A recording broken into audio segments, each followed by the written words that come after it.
મૃતક બાળકીની માતાએ મોટો ખુલાસો કર્યો। એબીપી અસ્મિતા ઉપર મૃતક બાળકીની માતાએ ખુલાસો કર્યો। તેમણે કહ્યું કે રેલવે સ્ટેશનની ટિકિટ બારી પાસે બંને દીકરીઓને સોડાવી હતી। બાળકીને સોડાવીને માતા બહાર ગઈ। માતા પરત ફરતા નાની દીકરી ગુમ હતી।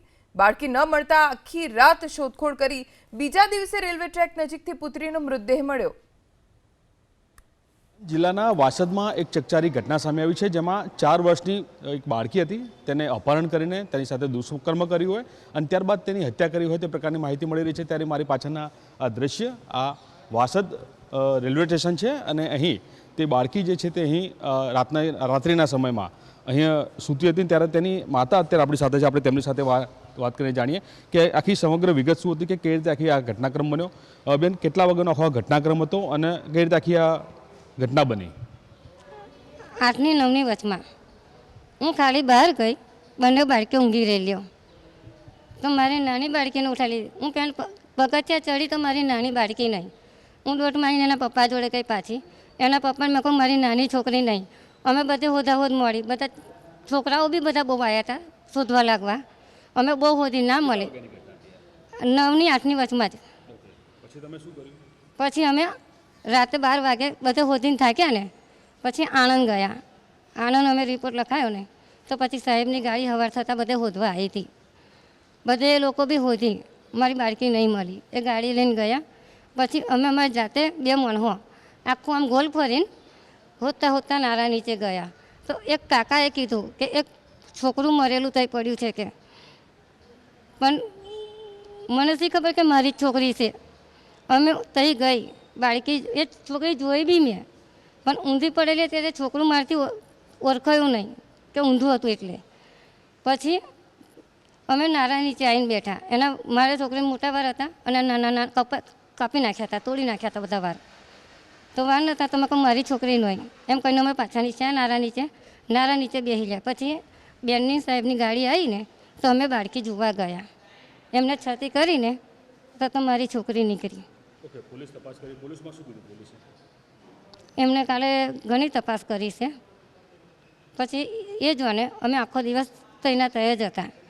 અમે રાતે આવ્યા 7:30 વાગે, મારી બાળકીને દફનાવી દીધી, પતાવી દીધું અમે। પોલીસ તપાસ કરી, પોલીસે શું કીધું તમને પછી? અમને કશું કીધું નહીં હજી એટલું બધું। એ લોકો હજુ આવ્યા જ નહીં અમારી જોડે। પીએમ રૂમમાંથી કઈ રિપોર્ટ આવ્યો હોય તમને આપ્યું હોય? ના, એ કશું નહીં। ખાલી અમારું લખન લીધેલું ને એ કાગળ એકલું મને આપ્યું હતું, ખાલી લખનનું। બાળકીનું જે અપહરણ કરી ગયો હતો તેનું એન્કાઉન્ટર કરી નાખ્યું, તેને સજા આપવામાં આવી, કઈ રીતે જોવું તમે એને? અમને હજુ ખબર નહીં, મને તો ખબર નહીં બરાબર। મેં ખાલી ફોન પર જોયું કે ઇન્ટરવ્યુ થયું છે, એટલું ફોન પર જોયું મેં, પણ હજુ કોઈ ન્યાય કશું મળ્યો નહીં હજુ મને। એ આવશે તો મને ખબર પડશે ને કે ન્યાય શું કરું। એને મારી તો નાખ્યો વધો નહીં કે મારી છોકરી ગઈ, પણ મને શું ન્યાય?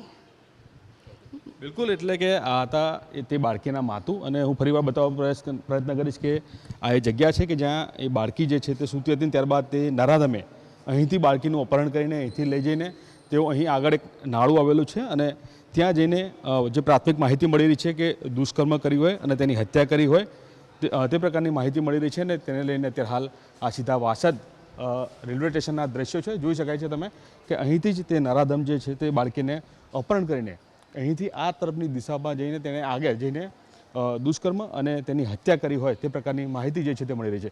એટલે કે સૌથી મહત્ત્વપૂર્ણ છે અને સાથે સાથે કહી શકાય કે પોલીસે ગણતરીના કલાકોમાં જ તે આરોપીની જે છે તે ધરપકડ કરી હતી। ત્યારબાદ તેના પર કાયદેસરની કાર્યવાહી જે છે તે કરવામાં આવી હતી। તેને પોલીસના કહી શકાય કે જાપ્તા સાથે તેને આણંદ લઈ જવામાં આવી રહ્યો હતો। તે દરમિયાન તેણે ઉલટીનું બહાનું કાઢ્યું હતું અને ત્યારબાદ કહી શકાય કે પોલીસની જીપ રોકાવી હતી। ત્યારબાદ પોલીસ સાથે ઘર્ષણ કર્યું હતું, તેમાં તેની પર એન્કાઉન્ટર કરવામાં આવ્યું હતું। 2 જેટલી ગોળીઓ જે છે તે ધરી દેવામાં આવી હતી અને ત્યારબાદ તેને સરકારી હોસ્પિટલ જે છે ત્યાં ખસેડવામાં આવ્યું હતું અને સરકારી હોસ્પિટલમાં તેને સારવાર દરમિયાન જે છે તેનું મોતના સમાચાર જે છે તે ધ્યાન મળી રહ્યા છે। એટલે કે સૌથી મહત્વપૂર્ણ છે કે આણંદ પોલીસે ગણતરીના કલાકોમાં જ આરોપીની ધરપકડ કરીને ક્યાંક ને ક્યાંક પરિવારને જે છે તે ન્યાય આપ્યો હોય તે પ્રકારનું તે હાલ જોવા મળી રહ્યું છે।